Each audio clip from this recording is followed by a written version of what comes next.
നമസ്കാരം. ക്യൂ മലയാള UK ന്യൂസിലേക്ക് സ്വാഗതം. ജോബ്സ് പോലീസിന് ശക്തമായ അധികാരങ്ങൾ. തൊഴിൽ നിയമങ്ങൾ നടപ്പാക്കാൻ, അറസ്റ്റ് ചെയ്യാനും കെട്ടിടങ്ങളിൽ റെയ്ഡ് നടത്താനും അധികാരം.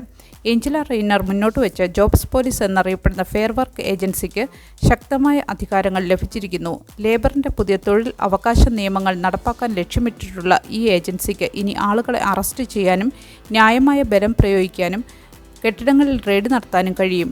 പോലീസ് നിയമങ്ങളെ അപേക്ഷിച്ച് മുൻകൂർ അനുമതിയില്ലാതെ തന്നെ സ്ഥാപനങ്ങളിൽ പ്രവേശിക്കാനും രേഖകൾ പിടിച്ചെടുക്കാനും FWA ഉദ്യോഗസ്ഥർക്ക് അധികാരമുണ്ട്.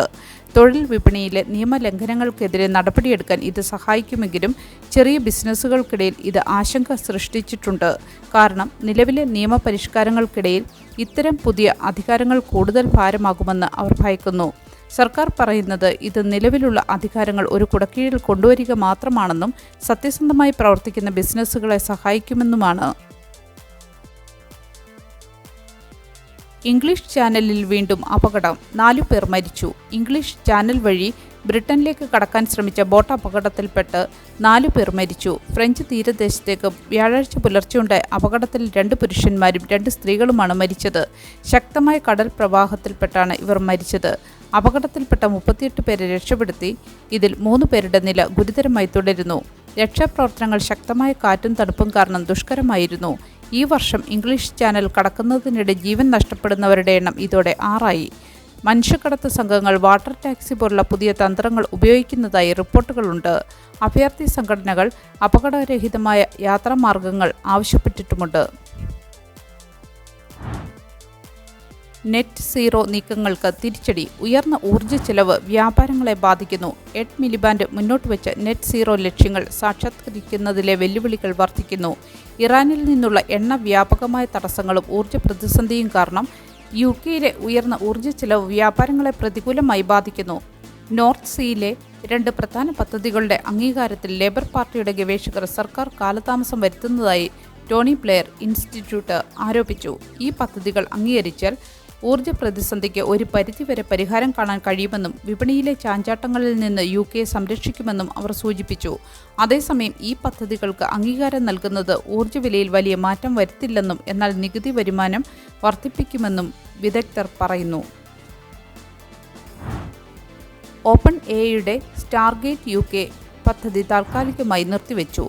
ഇന്റർനെറ്റ് ഭീമന്മാരായ OpenAI UKയിലെ വിപുലമായ ഡേറ്റാ സെന്റർ സ്ഥാപിക്കാൻ ഉദ്ദേശിച്ചിരുന്ന സ്റ്റാർഗേറ്റ് UK പദ്ധതി താൽക്കാലികമായി നിർത്തിവെച്ചു. ഉയർന്ന ഊർജ്ജ ചെലവും നിയന്ത്രണങ്ങളിലെ അനിശ്ചിതത്വവുമാണ് ഇതിന് കാരണം. ഈ പദ്ധതി UKയുടെ നിർമ്മിത ബുദ്ധിയുടെ വികസനത്തിന് നിർണായകമാവുകയായിരുന്നു. AIക്ക് ആവശ്യമായ കമ്പ്യൂട്ടിംഗ് ശേഷി വർദ്ധിപ്പിക്കാൻ ലക്ഷ്യമിട്ടായിരുന്നു ഇത്. ഭാവിയിൽ ആവശ്യമായ സാഹചര്യങ്ങൾ അനുകൂലമായാൽ പദ്ധതി പുനരാരംഭിക്കുമെന്ന് കമ്പനി അറിയിച്ചു. UKയുടെ AI രംഗത്തെ വളർച്ചയ്ക്ക് ഇത് തിരിച്ചടിയാണെങ്കിലും ലണ്ടനിലെ അവരുടെ ഗവേഷണ കേന്ദ്രം ശക്തമായി തുടരുമെന്ന് OpenAI കൂട്ടിച്ചേർത്തു.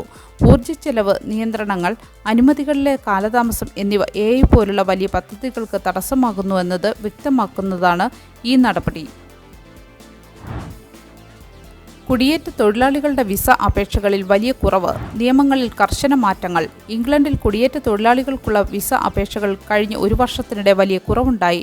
ഷബാന മഹ്മൂദ് ആഭ്യന്തര സെക്രട്ടറി ആയതിനു ശേഷം വിസ ലഭിക്കുന്നതിനുള്ള മാനദണ്ഡങ്ങൾ കർശനമാക്കിയതാണ് ഇതിന് പ്രധാന കാരണം. കഴിഞ്ഞ മാർച്ച് വരെയുള്ള കണക്കുകൾ പ്രകാരം 34,700 പേർക്ക് മാത്രമാണ് സ്കിൽഡ് വർക്കർ വിസ ലഭിച്ചത്. ഇത് മുൻവർഷത്തെ അപേക്ഷിച്ച് 44% കുറവാണ്. ഇംഗ്ലീഷ് ഭാഷാ പ്രാവീണ്യം, മിനിമം ശമ്പളം, തൊഴിലുടമകൾ അടയ്ക്കേണ്ട ഫീസ് എന്നിവ വർദ്ധിപ്പിച്ചത് വിസ ലഭിക്കുന്നത് കൂടുതൽ ദുഷ്കരമാക്കി. പല ലേബർ MPമാരും എതിർപ്പ് പ്രകടിപ്പിച്ചെങ്കിലും കുടിയേറ്റ നിയന്ത്രണങ്ങളിൽ കൂടുതൽ മാറ്റങ്ങൾ കൊണ്ടുവരാനാണ് സർക്കാർ ഉദ്ദേശിക്കുന്നത്. UKയിലെ പാഴ്സൽ കമ്പനി അടച്ചുപൂട്ടി. 2002 മുതൽ പ്രവർത്തിച്ചു വന്നിരുന്ന UK പാഴ്സൽ കമ്പനിയായ വിൻ ആൻഡ് പെപ്വർത്ത് ലിമിറ്റഡ് അടച്ചുപൂട്ടി. മാർച്ച് 25-ന് കമ്പനിയുടെ ഡയറക്ടർമാർ ഔദ്യോഗികമായി കമ്പനി അവസാനിപ്പിക്കാനുള്ള നടപടികൾ ആരംഭിച്ചു. ഈ നടപടിക്രമങ്ങൾ ഒരു സാമ്പത്തിക പ്രതിസന്ധി മൂലമല്ല, മറിച്ച് കമ്പനിയുടെ സുഗമമായ അടച്ചുപൂട്ടൽ ലക്ഷ്യമിട്ടാണ്. ഈ മേഖലയിലെ വളർച്ചയും ഓൺലൈൻ ഷോപ്പിംഗിൻ്റെ വർധനവും കണക്കിലെടുക്കുമ്പോൾ ഒരു കമ്പനി കൂടി അടച്ചുപൂട്ടുന്നത് ഈ രംഗത്തെ ചില പ്രശ്നങ്ങളിലേക്ക് വിരൽ ചൂണ്ടുന്നു. വേതനവും ആനുകൂല്യങ്ങളും തമ്മിൽ വലിയ അന്തരം. കുടുംബങ്ങൾ ദുരിതത്തിൽ. ലേബർ പാർട്ടിയുടെ ഭരണത്തിൽ വേതനം നേടുന്നവരെയും സാമൂഹിക സുരക്ഷാ ആനുകൂല്യങ്ങൾ കൈപ്പറ്റുന്നവരെയും തമ്മിൽ വലിയ അന്തരം നിലനിൽക്കുന്നതായി റിപ്പോർട്ടുകൾ സൂചിപ്പിക്കുന്നു. ടവർ ഓഫ് ലണ്ടൻ സന്ദർശിക്കാൻ ഒരു കുടുംബത്തിന് 4 പൗണ്ട് മാത്രം മതിയാകുമ്പോൾ ജോലി ചെയ്യുന്ന കുടുംബങ്ങൾക്ക് 111 പൗണ്ട് നൽകേണ്ടി വരുന്നു. ഇത് പല വിനോദസഞ്ചാര കേന്ദ്രങ്ങളിലും കാണാം. യൂണിവേഴ്സൽ ക്രെഡിറ്റ് വർദ്ധിപ്പിക്കുമ്പോൾ വരുമാന നികുതി തുക വർദ്ധിപ്പിക്കാത്തത് ഈ അന്തരം വർദ്ധിപ്പിക്കുന്നു. വരുമാനം നേടുന്നവർക്ക് ജീവിത ചെലവ് താങ്ങാനാവാത്ത അവസ്ഥയാണ് നിലവിലുള്ളതെന്നും ഇത് കുടുംബങ്ങളെ സാമ്പത്തികമായി ബുദ്ധിമുട്ടിലാക്കുന്നുവെന്നും വിദഗ്ധർ പറയുന്നു. ഇന്ധനവില വീണ്ടും ഉയർന്നു. US-ഇറാൻ വെടിനിർത്തൽ പ്രതീക്ഷകൾ മങ്ങി.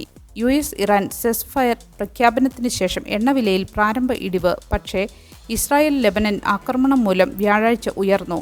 US-ഇറാൻ വെടിനിർത്തൽ കരാറിന്റെ പശ്ചാത്തലത്തിൽ ഇന്ധനവില കുറയുമെന്ന പ്രതീക്ഷകൾക്ക് ഇതോടെ മങ്ങലേറ്റു.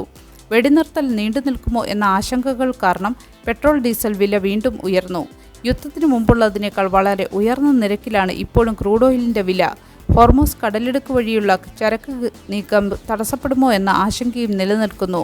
വെടിനിർത്തൽ നിലനിന്നാൽ അടുത്ത 2 ആഴ്ചയ്ക്കുള്ളിൽ വില കുറയാൻ സാധ്യതയുണ്ടെങ്കിലും കാര്യമായ കുറവ് ഉടൻ പ്രതീക്ഷിക്കാനാവില്ലെന്ന് വാഹന ഉടമകൾക്ക് മുന്നറിയിപ്പ് ലഭിച്ചിട്ടുണ്ട്. ടാറ്റയുടെ ബാറ്ററി ഫാക്ടറിക്ക് UK 380 മില്യൺ പൗണ്ട് ഗ്രാന്റ് നൽകും. ടാറ്റയുടെ സോമർസെറ്റിലെ പുതിയ ബാറ്ററി ഫാക്ടറിക്ക് UK സർക്കാർ 380 മില്യൺ പൗണ്ട് ഗ്രാന്റ് നൽകും. ജാഗ്വാർ ലാൻഡ് റോവറിന് ഇലക്ട്രിക് വാഹനങ്ങളിലേക്കുള്ള ബാറ്ററികൾ നൽകുന്ന ഈ ഫാക്ടറി സാമ്പത്തിക വളർച്ചയ്ക്കും തൊഴിൽ വർദ്ധിപ്പിക്കാനും സഹായിക്കുമെന്ന് പ്രതീക്ഷിക്കുന്നു. ഈ ഫാക്ടറിക്ക് ഏകദേശം 4200ഓളം പേർക്ക് തൊഴിൽ നൽകാൻ കഴിയും. ഇലക്ട്രിക് വാഹനങ്ങളിലേക്കുള്ള മാറ്റം പ്രതീക്ഷിച്ചത്ര വേഗത്തിലാകാത്തതിനാൽ നിർമ്മാണത്തിൽ ചില കാലതാമസങ്ങൾ നേരിടുന്നുണ്ടെങ്കിലും നിർമ്മാണം പുരോഗമിക്കുകയാണ്. നിലവിൽ UKയിലെ 2ാമത്തെ ഉയർന്ന ശേഷിയുള്ള ബാറ്ററി നിർമ്മാണ കേന്ദ്രമായിരിക്കും ഇത്. നല്ലൊരു ദിവസം ആശംസിച്ചുകൊണ്ട് ഈ വാർത്താ ബുള്ളറ്റിൻ ഇവിടെ പൂർണ്ണമാകുന്നു. എല്ലാ ദിവസവും Q മലയാള UK ന്യൂസിൽ നിന്നുള്ള വാർത്താ അപ്ഡേറ്റുകൾക്കായി കാത്തിരിക്കുക. നോട്ടിഫിക്കേഷനുകൾ ലഭിക്കുന്നതിന് ബെല്ലൈക്കൺ എനേബിൾ ചെയ്യണമെന്നും ഫേസ്ബുക്ക്, ഇൻസ്റ്റഗ്രാം, യൂട്യൂബ് എന്നിവയിലൂടെ Q മലയാള UK ന്യൂസ് ഫോളോ ചെയ്യണമെന്നും അഭ്യർത്ഥിക്കുന്നു.